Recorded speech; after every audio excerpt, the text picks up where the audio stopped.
All right, so today I'm going to be showing you how to replace a hole in your underground main, specifically if you're on a well system.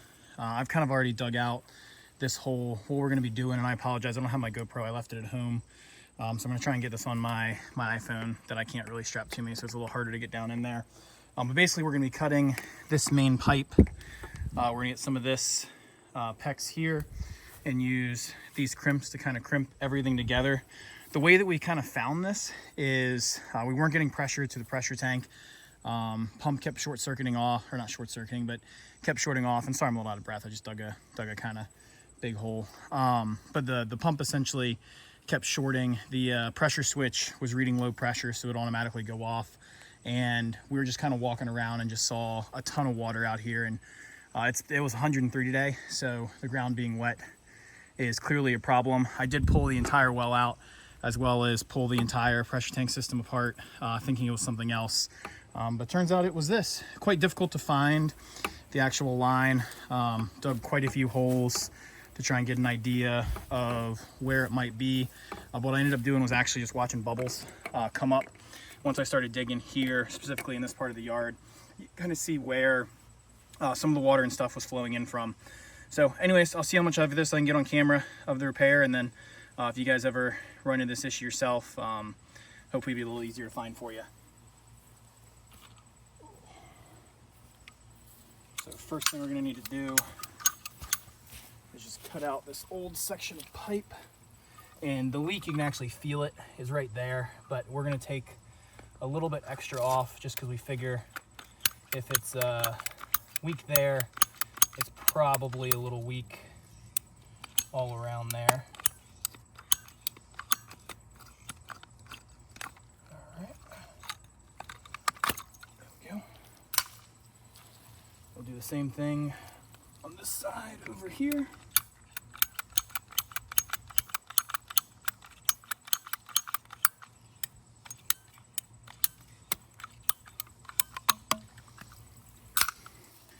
We will just confirm that this is the same size pipe.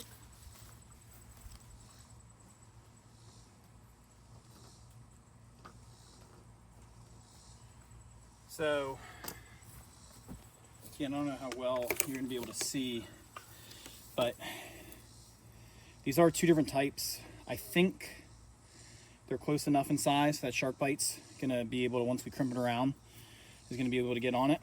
So we'll see. But what we're going to do now, I don't know if I even have this in here that you can see. Okay, cool. So what we're going to do now is just kind of cut an equal piece or equal length of this pipe off. We'll just kind of measure that roughly there. There we go. Perfect. Then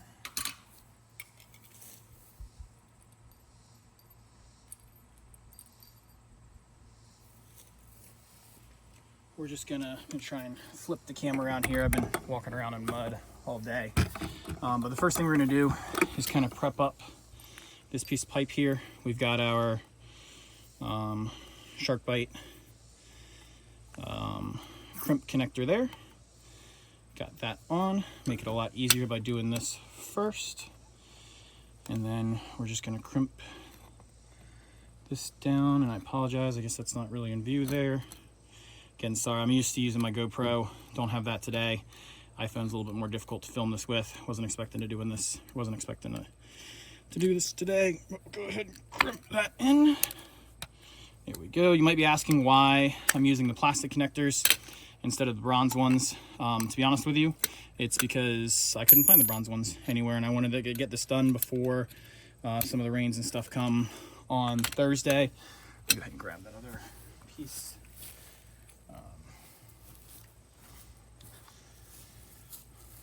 Oops. We'll go ahead and slip a ring on there.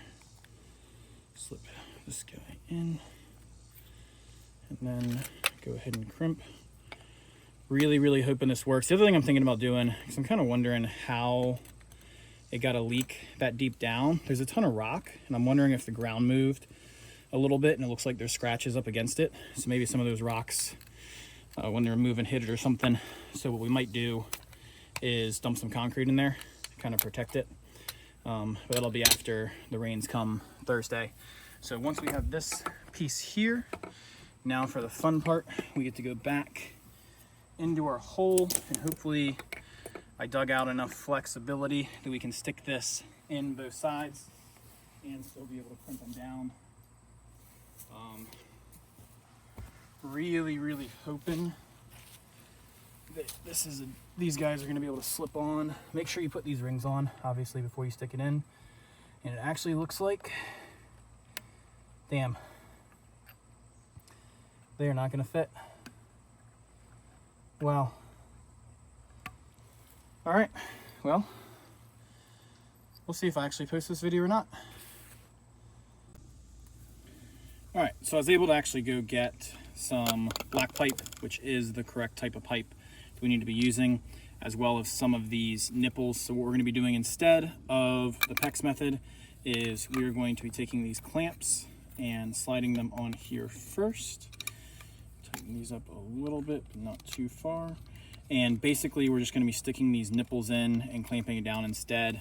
I do think this is going to be a little bit more difficult, as I'm not a big fan of using these. It's going to make it a lot harder because the pipe isn't going to be flexible, and it's going to have to go in pretty far down there. But we're going to give it our best try and see what we can do here. So while I'm on land, I'll take advantage of a hard surface. Just make sure you always slip those clamps on ahead of time, because once you get this thing in, they're pretty tough to get out of there.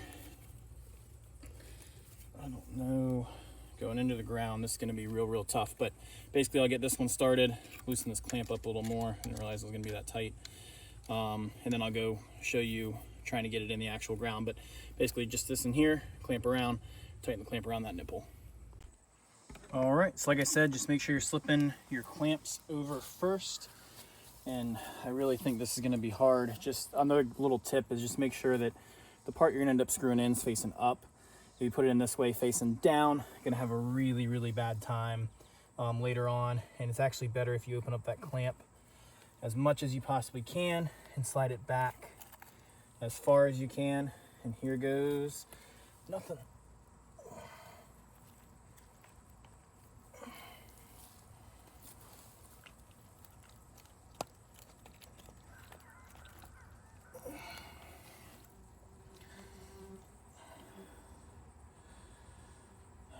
Might have cut this a little short, but we'll see what we can get worked here.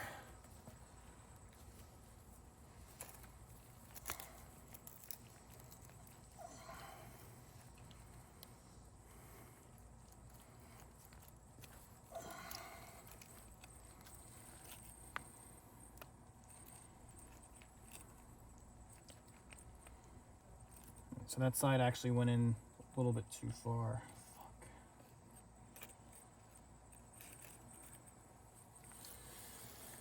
All right, I'm actually gonna have to, you guys get the idea. I'm actually gonna have to make a little bit longer segment of pipe. Accidentally pushed that side, cut a little bit too short there. Needs to be able to span the entirety of that. But all you're gonna do now is just take your screwdriver and clamp those clamps down, and then you'll have your repair done there. But I'm gonna have to take that apart, get some new ones and try again.